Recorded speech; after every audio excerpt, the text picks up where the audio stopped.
മുഖംമൂടികളെക്കുറിച്ച് പറയാതെ വശീകരണ കലയെക്കുറിച്ച് പറഞ്ഞ് പൂർത്തീകരിക്കുവാൻ കഴിയില്ല. വശീകരണത്തിന്റെ വിവിധ തലങ്ങളിലേക്ക് മനസ്സും ശരീരവും ഒന്നുപോലെ സഞ്ചരിച്ചു പോകുമ്പോൾ നിരവധി മുഖംമൂടികൾ നമുക്ക് ആവശ്യമായി വരും എന്നതാണ് സത്യം. ജീവിതം എത്രയോ ചെറുതാണ്. ഈ ജീവിതത്തിൽ സത്യസന്ധമായി എങ്ങനെയാണ് ജീവിക്കുക? അല്ലെങ്കിൽ അപ്രകാരം ജീവിക്കുന്നവർ ഇവിടെയുണ്ടോ? ഈ ചെറിയ കാലയളവിനുള്ളിൽ എന്തൊക്കെയാണ് നാം ചെയ്തു തീർക്കേണ്ടത്? സത്യത്തിൽ ഒന്നും നമുക്ക് വേണ്ടിയല്ല, പിന്നെയോ നമ്മുടെ ജീവിതം മറ്റുള്ളവർക്ക് വേണ്ടിയാണ് ജീവിതം ജീവിച്ചു തീർക്കുന്നത്.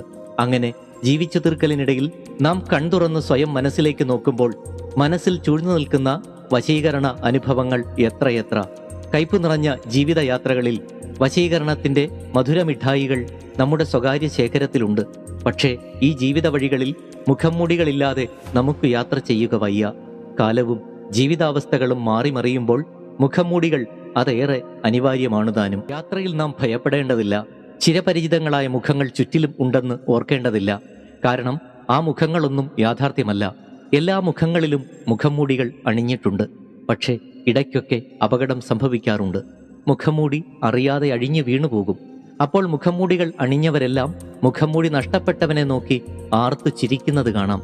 അതുകൊണ്ട് എല്ലാവരും തങ്ങളുടെ മുഖംമൂടികൾ ഭദ്രമാക്കി വയ്ക്കേണ്ടതുണ്ട്. നമ്മുടെ മനസ്സിന്റെ യജമാനൻ എപ്പോഴും നമ്മൾ തന്നെയായിരിക്കണം.